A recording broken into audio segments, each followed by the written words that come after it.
தங்கத்தின் விலை நாள்தோறும் உயர்ந்து வரும் நிலையில் நடுத்தர மக்களிடமிருந்து போதிய ஆர்டர்கள் கிடைக்காததால் தங்களது வாழ்வாதாரமே பாதிக்கப்பட்டுள்ளதாக கோவை மாவட்ட பொற்கொள்ளர்கள் வேதனையுடன் தெரிவிக்கின்றனர்.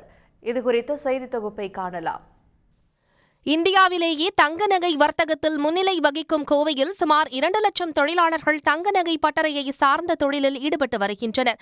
கடந்த சில வருடங்களாகவே தங்கத்தின் விலை படிப்படியாக உயர்ந்து வரும் நிலையில் கடந்த ஒரு வருடத்தில் மட்டும் சவரன் ஒன்றுக்கு 14,000 ரூபாய் வரை உயர்ந்து தற்போது 70,000-ஐ நெருங்கியுள்ளது. இதனால் எளிய மற்றும் நடுத்தர மக்கள் தங்க நகை வாங்குவது குறைந்துள்ளதால் தங்கப்பட்டறை தொழிலும் கடும் நெருக்கடியை எதிர்கொண்டுள்ளன. தை திருநாள், அக்ஷய திருதியை உள்ளிட்ட சிறப்பு விற்பனை ஆர்டர்கள் மட்டுமின்றி திருமணங்களுக்கு வாங்கும் நகை ஆர்டர்கள் கூட குறைந்துள்ளதாக பட்டறை உரிமையாளர்கள் கூறுகின்றனர். இதில் என்ன விஷயம்னு கேட்டிங்கன்னா, இந்த விலை உயர்வு காரணமாக நடுத்தர மக்கள் ஆர்டர் அதிகமாக கொடுத்தா தான் எங்களுக்கு தொழில் சிறப்பாக நடக்கும். இப்போ அவங்க ஆர்டர் கொடுக்கறது ரொம்ப கம்மி. இந்த விலை உயர்வு காரணமாக இதனால் வேலைகள் ரொம்ப கம்மி. ஃபஸ்ட்டெல்லாம் பார்த்தீங்கன்னா ஒரு மாதத்துக்கு ஒரு சின்ன பட்டறை எடுத்துக்கிட்டாலே குறைந்த வச்சு ஒரு 1 கிலோ வரைக்கும் வேலை பார்ப்போம். இப்போ பார்த்தீங்கன்னாக்கா வெறும் 300 கிராம் 200 கிராம், அது ரொம்ப சின்ன சின்ன ஐட்டங்கள், சின்ன சின்ன மோதிரம், கம்மல், அத்தியாவசிய தங்கம்ங்கிறது ஒரு தாலி, சின்ன ஒரு கிஃப்ட் கொடுக்குற மாதிரி இருந்தால் ஒரு 2 கிராம் கம்மல், ஒரு ரிங்கு, ஒரு பிறந்தநாள் ஃபங்க்ஷனுக்கு அந்த மாதிரி கொடுக்குற மாதிரி வேலைகள் தான் இப்போ ஆர்டர் போய்கிட்டு இருக்கு. தங்க நகைகளில் நெக்லஸ், ஆரம், வளையல்கள் போன்ற பெரிய நகை ஆர்டர்கள் வரவு குறைந்துவிட்டதாகவும் 10 தொழிலாளர்கள் வேலை பார்த்த பட்டறையில் தற்போது 4-5 தொழிலாளர்களுக்கே ஊதியம் கொடுத்து பட்டறை நடத்துவது சிரமமாக இருப்பதாகவும் கூறுகின்றனர்.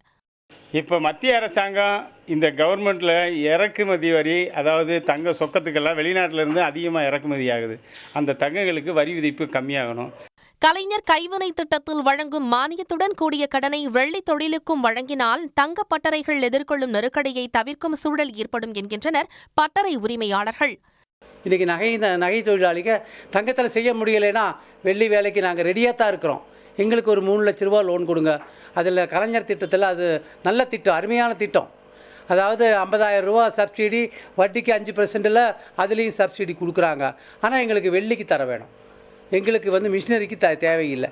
வெள்ளி நாங்கள் வாங்கி வேலை செய்கிறோம். ஒரு நாள் 1,500 ரூபா நாங்கள் சம்பாதிக்கட்டும். இன்றைக்கி ஒரு இன்ஸ்டியூஷன் நம்ம வங்கி மேலாளருக்கு கொடுக்கணும். அவங்களுக்கே தெரியாது, வெள்ளிக்கு தரமாட்டோம், தங்கம் வாங்க முடியாது, அது எல்லாருக்குமே தெரிஞ்ச காரியம்.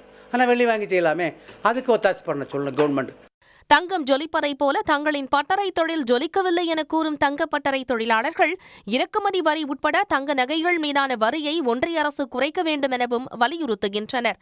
சன் செய்திகளுக்காக வெளிப்பதிவாளர் காலனுடன் செய்தியாளர் மோகன். உடனுக்குடன் செய்திகளை தெரிந்து கொள்ள சன் நியூஸ் பெல் ஐகானை கிளிக் பண்ணுங்க.